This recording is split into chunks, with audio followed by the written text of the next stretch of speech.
Pemirsa, lantas mengapa DPR terkesan mengebut pembahasan RUU Desa ketimbang RUU lainnya? Apakah ada kepentingan lain? Kita langsung bergabung dengan Wakil Ketua Badan Legislasi DPR RI, Ahmad Baidowi.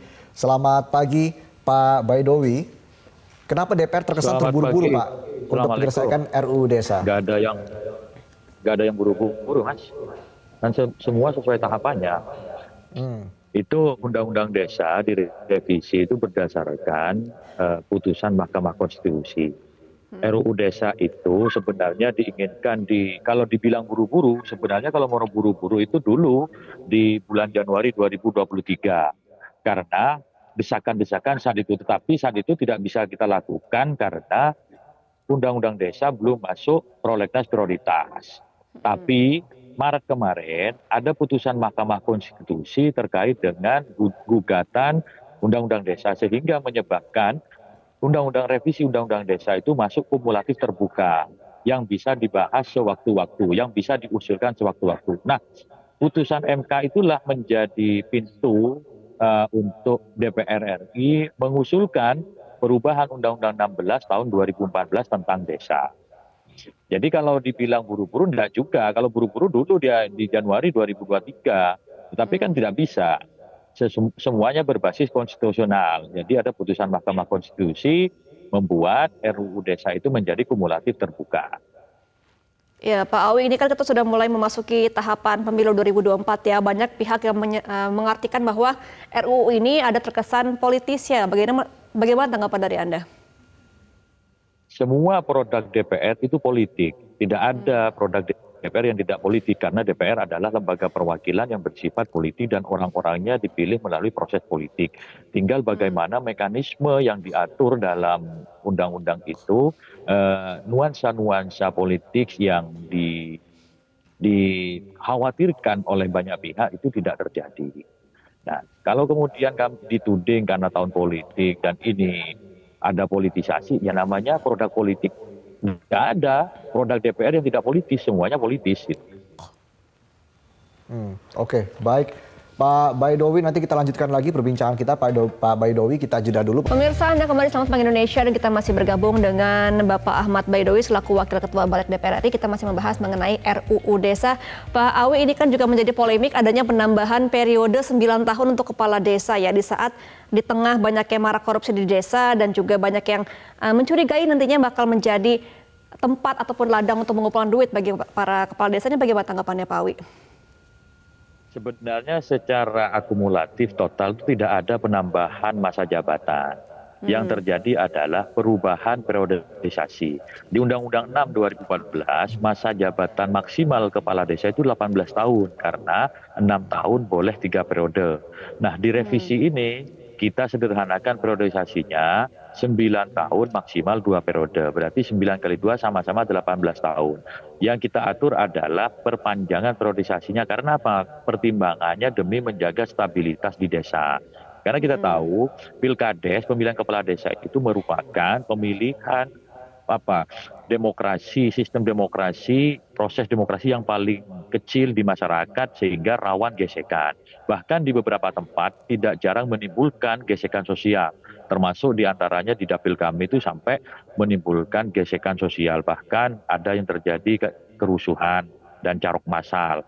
Kalau 6 tahun itu luka-lukanya belum sembuh, benih-benih konfliknya belum sembuh, belum stabil, pemerintahannya sudah mau menghadapi pemilihan yang baru.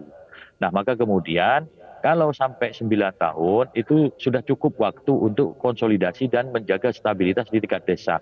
Toh pada akhirnya tetap tidak bisa lebih dari 18 tahun sama dengan ketentuan yang lama. Oke, baik.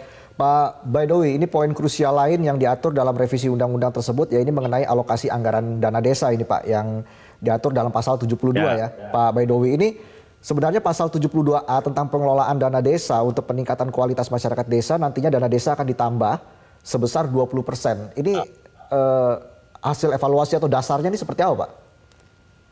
Jadi begini, niatnya itu adalah pemerataan pembangunan. Nah, salah satu poin cara untuk melakukan pemerataan pembangunan adalah dimulai dari skup terkecil yang di tingkat desa.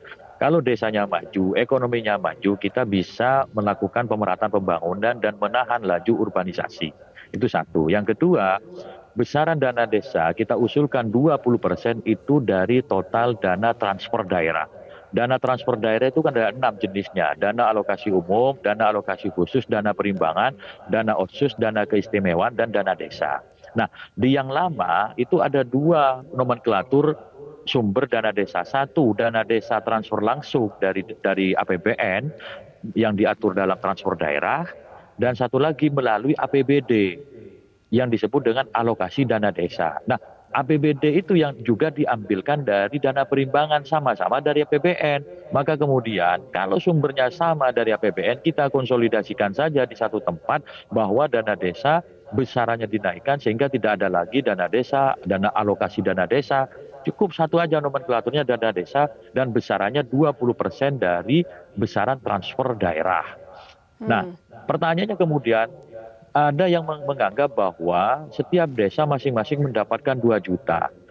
Tidak seperti itu, 2 miliar. Tidak seperti itu, karena dalam rapat panja sudah diputuskan bahwa sifat pembagiannya secara berkeadilan, yakni berdasarkan jumlah penduduk dan juga luasan wilayah. Karena terus terang tidak fair ketika desa yang berjumlah 500 atau 400 orang penduduk dengan desa yang berjumlah penduduk 12.000 orang disamaratakan, itu tidak fair. Adapun mengenai alokasi-alokasi lainnya itu diserahkan, didelegasikan kepada peraturan pemerintah. Kita tidak cawe-cawe soal urusan teknisnya. Kita hanya lebih pada pengaturan secara politik, secara globalnya dalam undang-undang. Oke, berarti untuk pembagian dana desanya ini akan dilihat bagaimana kebutuhan setiap desanya begitu ya Pak Awi ya? Ya, semangat dari perumus undang-undang begitu ketika kami usulkan di Balik, dan kami sendiri yang mengusulkan bahwa tidak boleh disamaratakan, harus proporsional melihat jumlah penduduk dan juga luasan wilayah. Yang semuanya itu diatur oleh pemerintah, peraturan pemerintahnya. Jadi dalam undang-undang itu ada namanya aturan teknis berupa peraturan pemerintah ataupun peraturan menteri. Nah, dalam membuat peraturan pemerintah dan peraturan menteri itu tidak boleh melenceng dari memori fantoliting atau semangat yang dibuat ketika menyusun RUU itu. Dan kami garis bawahi bahwa RUU Desa ini baru menjadi usul inisiatif DPR. Yang disahkan hari ini, rencana disahkan hari ini itu baru menjadi usul inisiatif DPR. Selanjutnya DPR akan berkirim surat kepada pemerintah untuk ditanggapi oleh pemerintah dengan mengirim surprise dan juga DIM berikut lampiran-lampiran yang lainnya. Baik, kita akan nantikan keputusan dari DPR dan juga pemerintah pusat. Terima kasih Pak Ahmad Baidowi selaku Wakil Ketua Balik DPR RI. Selamat kembali beraktivitas Pak Awi.